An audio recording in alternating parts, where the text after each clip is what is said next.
Have you ever heard that people who understand karma never take advantage? It sounds strange, doesn't it? After all, isn't getting a good deal a good thing?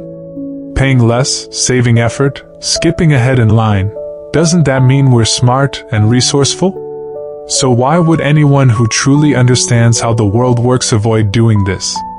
The truth here is profound. First, let's get clear on what we even mean by taking advantage. Most people see it as giving less but getting more. Paying $1 for something worth $2. Doing the bare minimum but receiving full credit. That's the common view. On the surface, you come out ahead. You seem to win. But from a wider cosmic perspective, does taking advantage truly exist? Let me be clear, no, it does not. Why? Because the universe operates on a fundamental, unshakable law. In Eastern wisdom, we call it the Tao, the way. You can't see it or touch it, but it is everywhere. It functions like a flawless, impartial accounting system. Every single action, every word you speak, even every thought that crosses your mind, is recorded meticulously. For every credit, there is a debit. For every gain, a loss. As the I Ching reveals, one yin, one yang, that is the Tao. Yin and yang exist in perfect, dynamic balance. There cannot be light without shadow. So, when you seize an advantage, that's the yang, the visible gain, the plus. But where is the yin?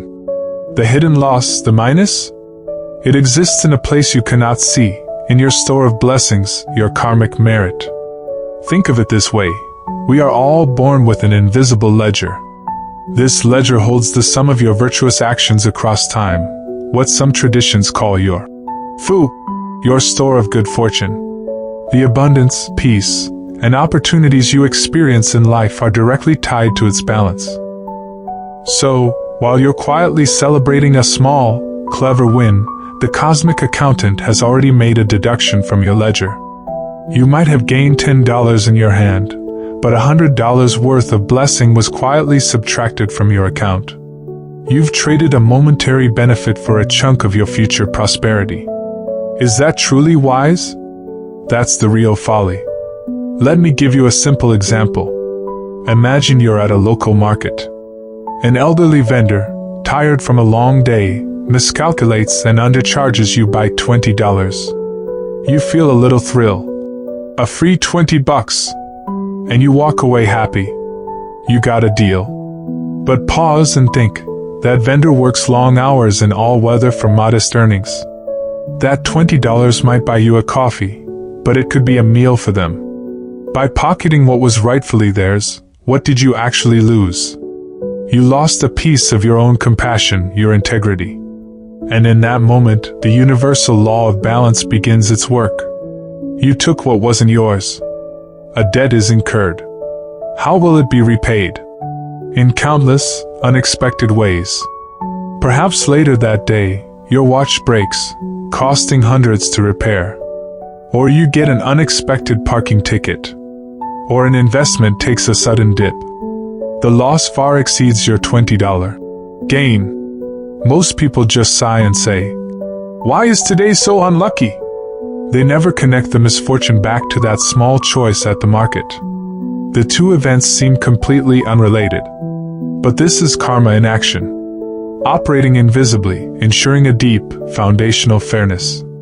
The small advantage was the cause. The subsequent trouble is the effect. The effect isn't always instant or obvious. It may come later, or in a completely different form. That's why most people miss the connection. But those who understand karma see the pattern clearly. They know there's no such thing as a free lunch. Every advantage taken is a debt borrowed, and it always comes with interest. That's why they consciously choose to accept a small loss rather than take an unfair advantage. Why? Because they know that a conscious, principled loss is actually an investment in their blessings. Now, imagine a different outcome. What if you'd said to the vendor, "Excuse me, I think you made a mistake," and handed back the $20? On the surface, you lost $20. But what did you gain? inner peace, self-respect.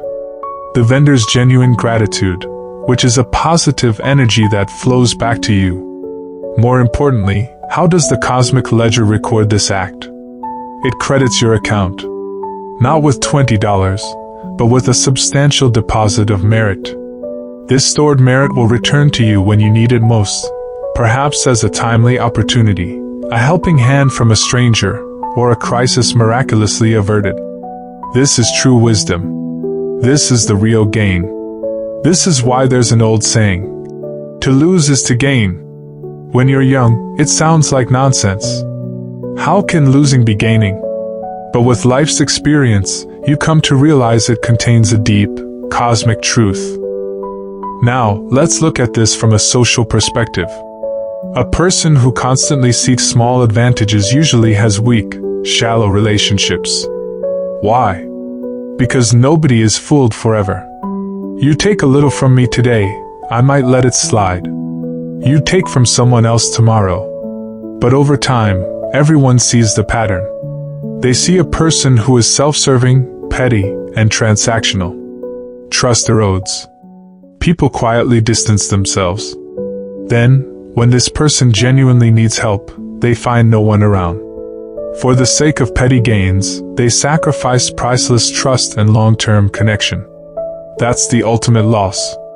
Now consider someone with the opposite approach, someone who is gracious, who doesn't sweat the small stuff, who is fair. People see them as generous, dependable, and safe. People are naturally drawn to them as friends, partners, and collaborators. When they face a real challenge, help often appears as if from nowhere. Those small losses they willingly accepted have transformed into a powerful bank of goodwill, an asset of trust. In a pivotal moment, these intangible assets can move mountains. Look at truly visionary leaders and enduring entrepreneurs. They are not petty. They understand the power of sharing value. They'd rather ensure their team and clients thrive, even if it means a smaller immediate profit for themselves. They know this fundamental principle: share the wealth, and you attract loyalty. With loyalty, you can build anything that lasts. That's a grand vision. Those who are fixated on tiny, immediate advantages possess only small-minded cleverness. Now, a crucial question: does this mean you must become a pushover, passively accepting every loss? Absolutely not. Not taking advantage is about integrity, not weakness. It means this: what is not yours, you do not take. But what is rightfully yours, you claim with clarity and confidence. That's not taking advantage. That is receiving your due. If your work creates exceptional value for your company, asking for fair compensation is your right. That's justice. But if you use manipulation or office politics to claim rewards and recognition you didn't earn, that is taking advantage. That drains your karmic account.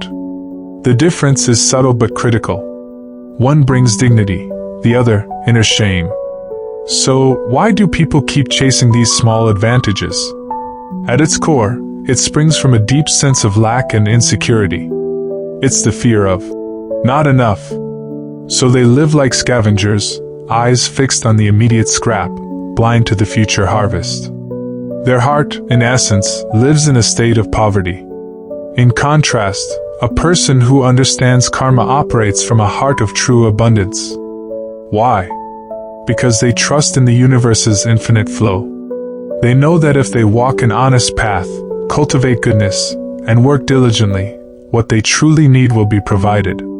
They don't feel the need to grasp, steal, or hoard. They have a quiet, unshakable faith.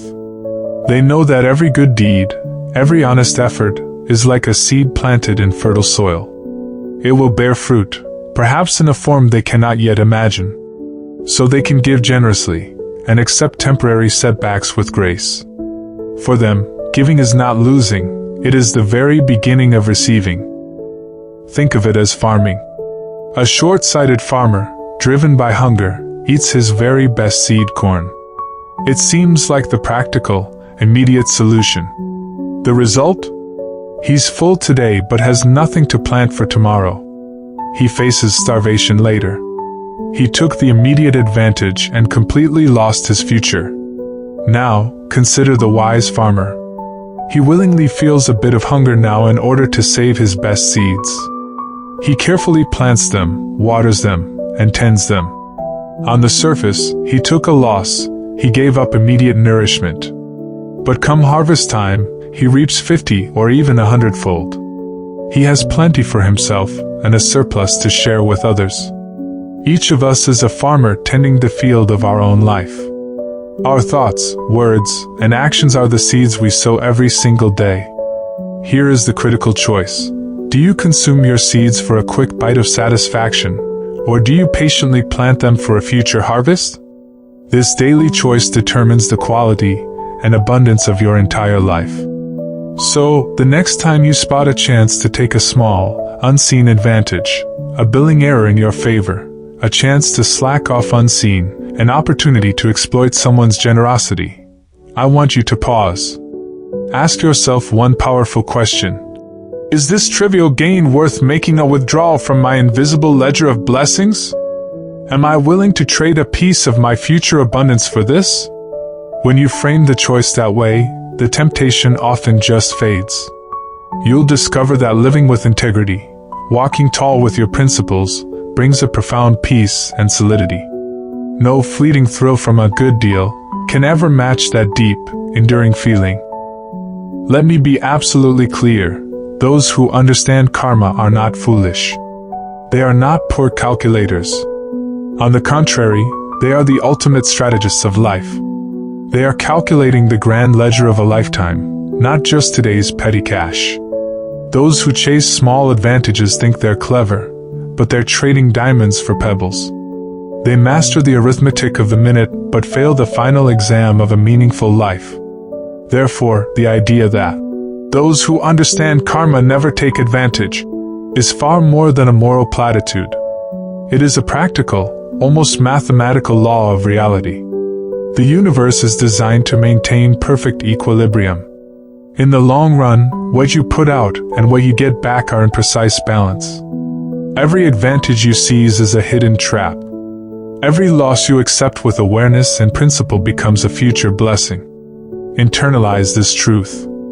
Let it be your compass, and you'll find your path growing steadily wider, smoother, and leading you toward a prosperity that is both genuine and lasting.